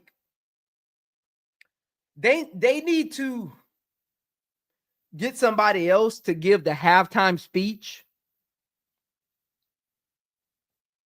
They need to find a reason not to like the other team. Or they need a every possession vocal leader on the court.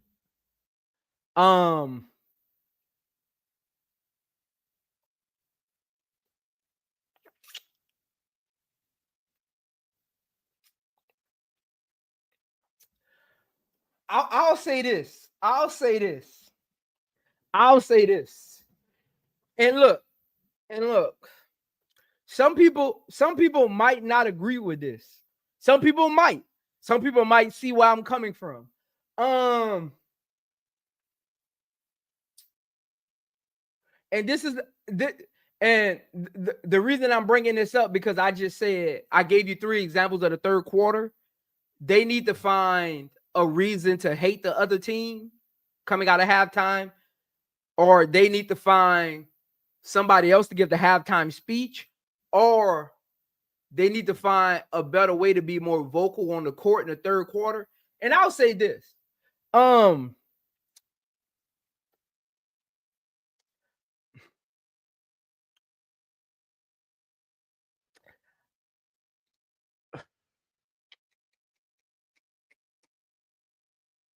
trying to find the right way to put this.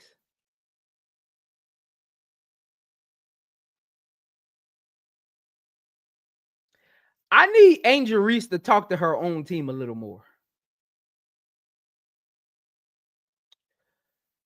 And I get it. She gets hyped off of the trash talking. I love the trash talking. I talk noise, right? But when you're a team looking like the Chicago Sky is looking, I would rather you direct some of that energy to the Chicago Sky players.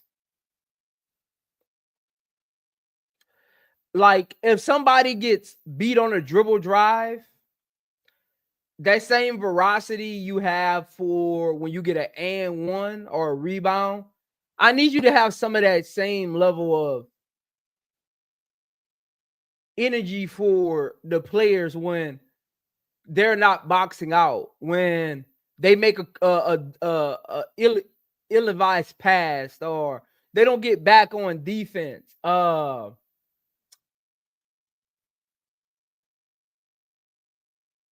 want to see Angel Reese.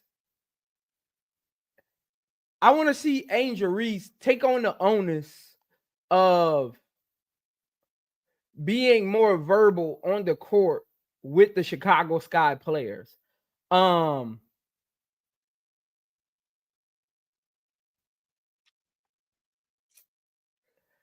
If Rebecca Allen, Kia Nurse, and Rachel Banham is just shooting a lot of threes,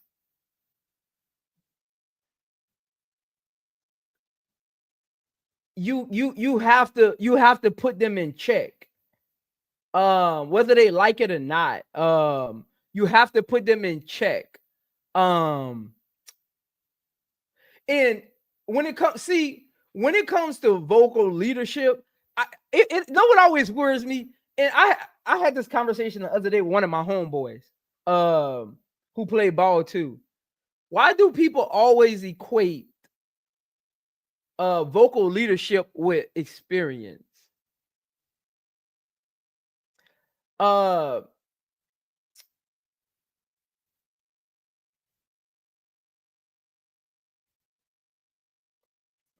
Vocal leadership has nothing to do with experience. I was a vocal leader in high school.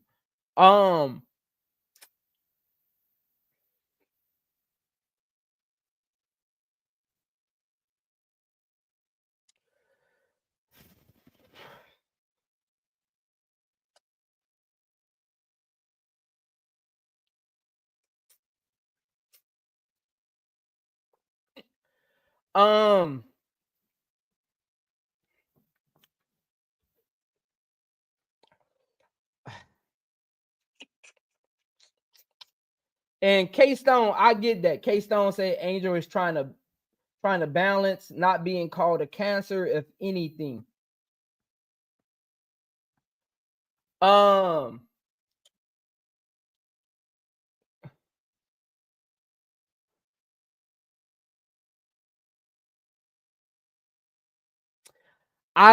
K-Stone, see, and again,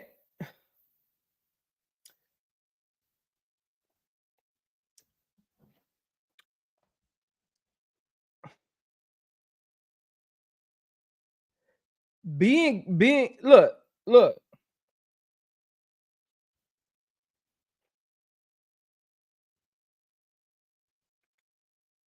being a vocal leader, holding players accountable, isn't a negative thing. If anybody thinks that's negative, then they don't understand how sports in general work. When you get into basketball, none of the fanfare stuff matters when you're on the court. It's about accountability and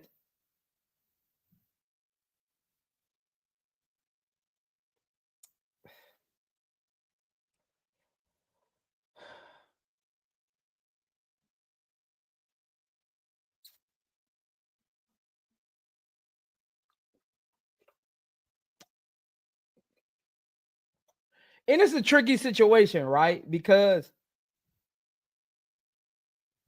we always say, and some people will say, well, damn, Prince, you want Angel to do everything? The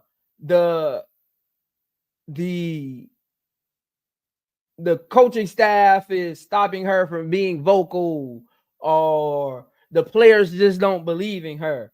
Look,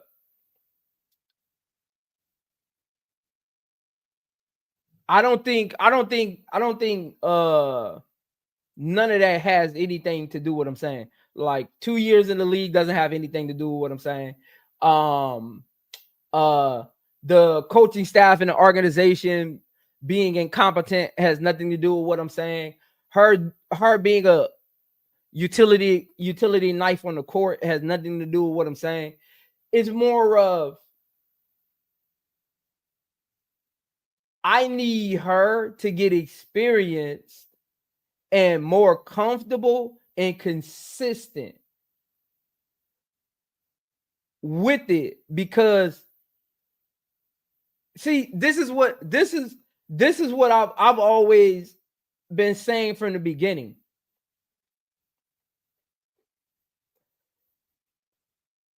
When you're the face, see, the face of a franchise, right? It's one of the, when you're the face of a franchise, it's one of the highest callings you can get in sports, literally. Like, being the face of a franchise is sometimes more important than any other situation out there as far as basketball goes, because when you win, when you win,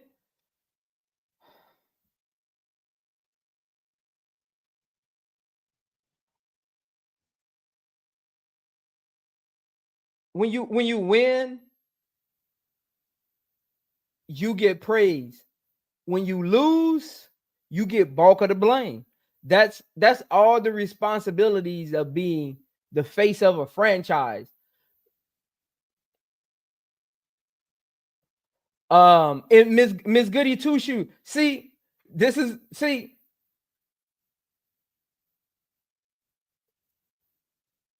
you have to, even if you're not the face of that franchise, you still have to move in a way, because Angel Reese is in her second year. She's a young player. You got to start creating that consistency for yourself of how you continue to lead your teammates on the bench, on the court, off the court.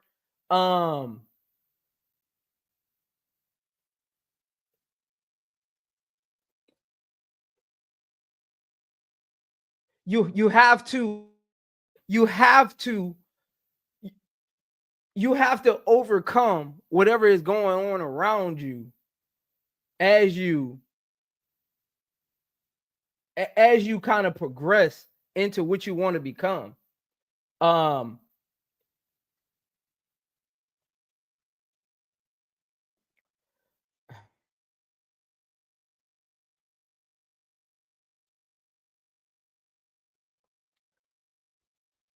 and the reason I say that is not because of this year with Angel Reese. See, I think this year is a wash.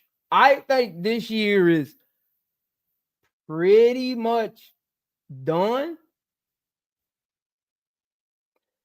If there's two things I want Angel Reese to develop for the rest of this season, the first thing is being more vocal when it comes to accountability and improving on speeding up the offense, like controlling the offense off the rebound. That's the two things.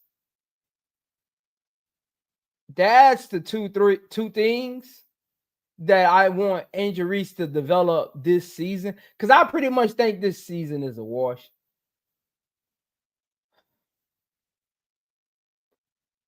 So I want her to, and I need to start setting expectations for myself for the rest of my post games this year. So when I'm watching Angel, that's the two things I'm going to be watching paying close attention to. It's vocal accountability and how she's controlling the offense off the rebound.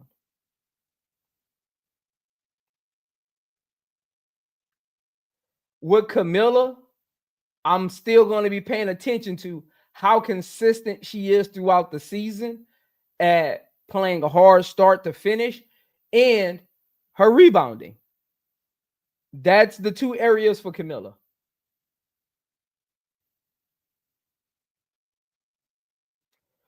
That's the two things for Camilla. Um this is what I don't like, man. This is what I don't like.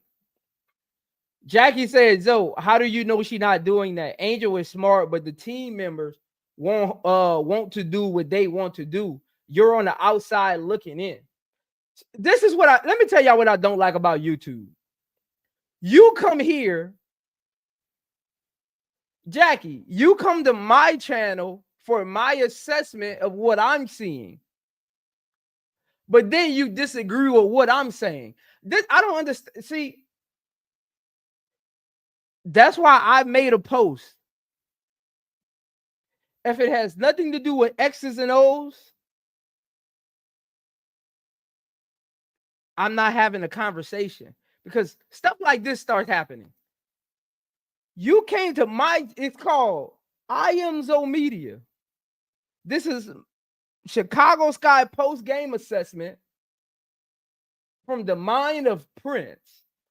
How you gonna tell me I'm wrong when you came to me for my opinion? Why are you here? Why are you here? Jackie, I didn't know you was in the locker room either. How you know she doing that? I didn't know you was in the locker room.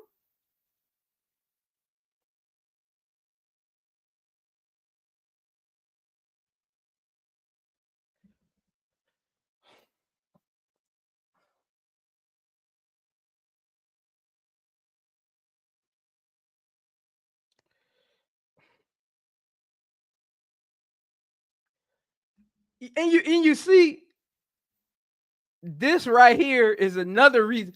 Look, y'all will never see Prince unless it's Star Hoop Central on Mondays. Y'all, I got to see. This is why I'm moving this way. Y'all gotten too comfortable with me. Y'all, some of y'all have gotten so comfortable with me. Y'all forgot I got paid to play basketball. Some of y'all think I'm the dude next door to y'all. I gotta limit my access because I think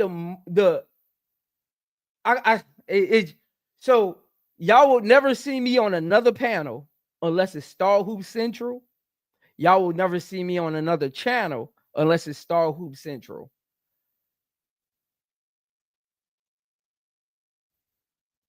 This is, look here, man.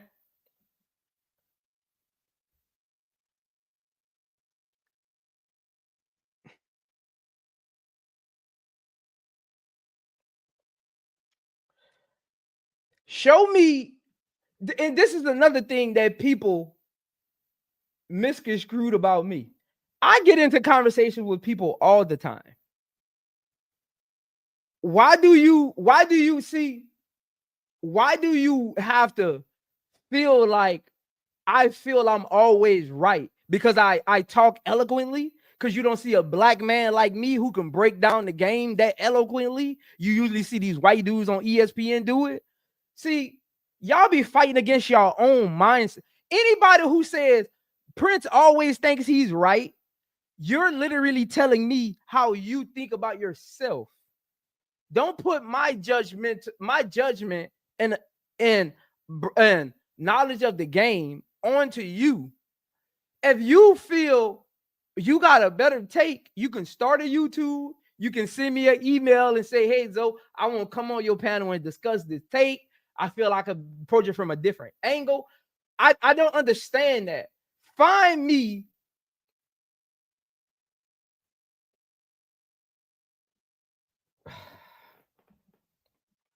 Find me. This is because I really want to move from that. I get tired. I see people say that a lot.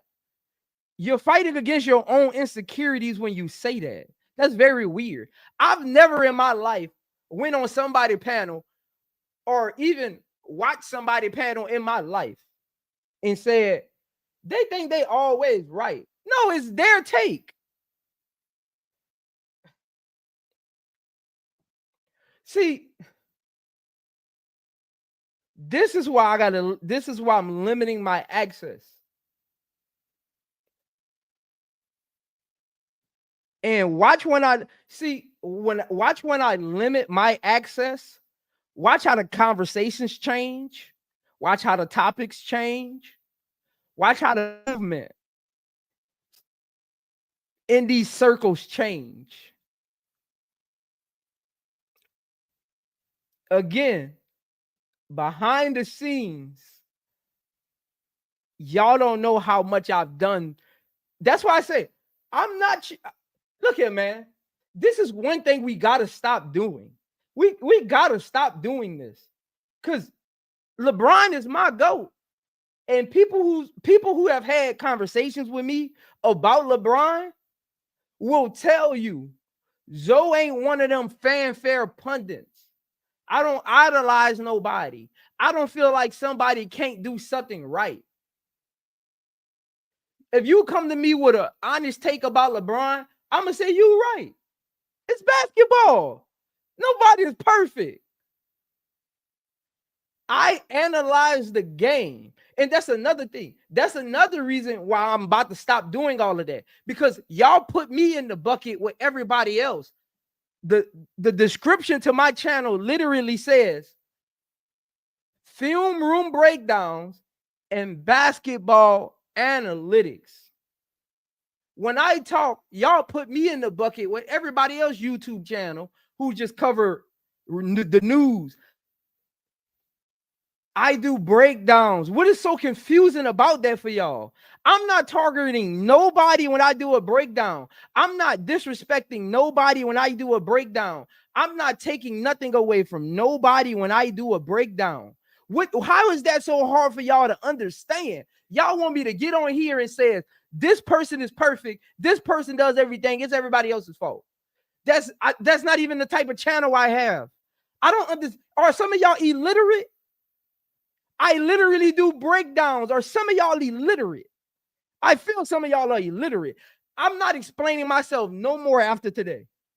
I'm going to do what I do and move on. You don't got to be here. Go learn your basketball from someone else. You'll be back. That's how confident I am that I'm one of them ones. Go learn your unsubscribe. Go learn your basketball from someone else, but you'll be back.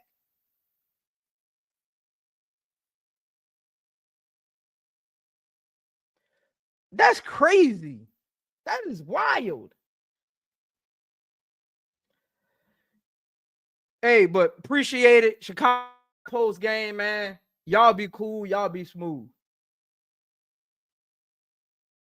iamzomedia, where the passion collide. Spotlight the hustle, bring the grind worldwide. From interviews to moves, the game's in my scope. Showcasing the greatness, inspiring hope. She cross up defender, step back, that's clean. Highlight moments, blowing up the whole scene. From buzzer beaters, the teamwork extreme. The beauty of the game, living out the dream. I break it all down, every pick, every roll. From the layups to the swishes, every hoop, every goal. Got the mic in my hand, got the stats in my soul. Women's basketball shining, that's the ultimate role. From legends of the past.